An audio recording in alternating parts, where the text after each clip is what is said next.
欢迎来到小小炊烟，今天我们来做雷辣椒皮蛋茄子，这是茄子三部曲的第2步，之后我们还会做盘龙茄子。点击订阅按钮并打开旁边的小铃铛，这样就不会错过啦。制作这道菜一共会有4个关键，我在后面会依次提到。这是我用上一期保持茄子不变色的办法煮好的茄子，放凉之后撕成细条。下面来处理辣椒。这道菜中辣椒传统的做法是放在炭火上烤，家庭制作中我们就用烤箱的炙烤功能来代替。制作这道菜的第1个重点就是要用你们家烤箱的最大火。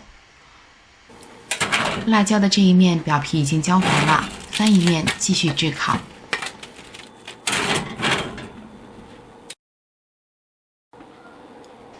辣椒的2面都已经焦黄了。下面就是制作这道菜的第2个重点，一定要给辣椒去皮去籽。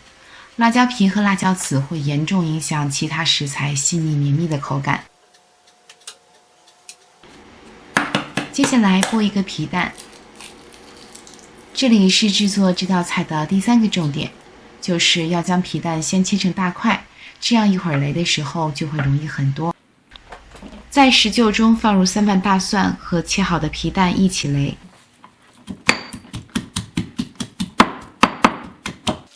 然后再放入去皮去籽的辣椒，继续擂。这道菜源自湖南，擂在当地话中就是倒的意思。下面来调一个料汁，生抽3汤匙，醋1汤匙，盐1茶匙，湖南剁椒1汤匙，香油1茶匙，搅拌均匀。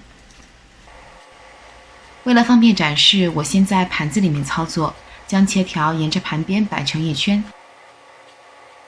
将擂好的辣椒皮蛋放在中间，淋上我们调好的料汁，烧一些热油。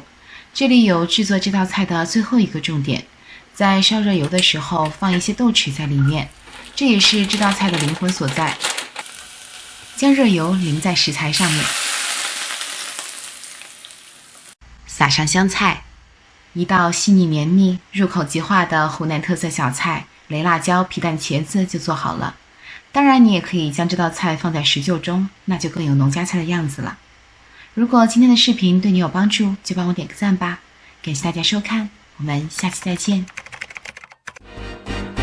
喜欢我的视频就马上订阅吧，打开旁边的小铃铛，才不会错过精彩内容哦。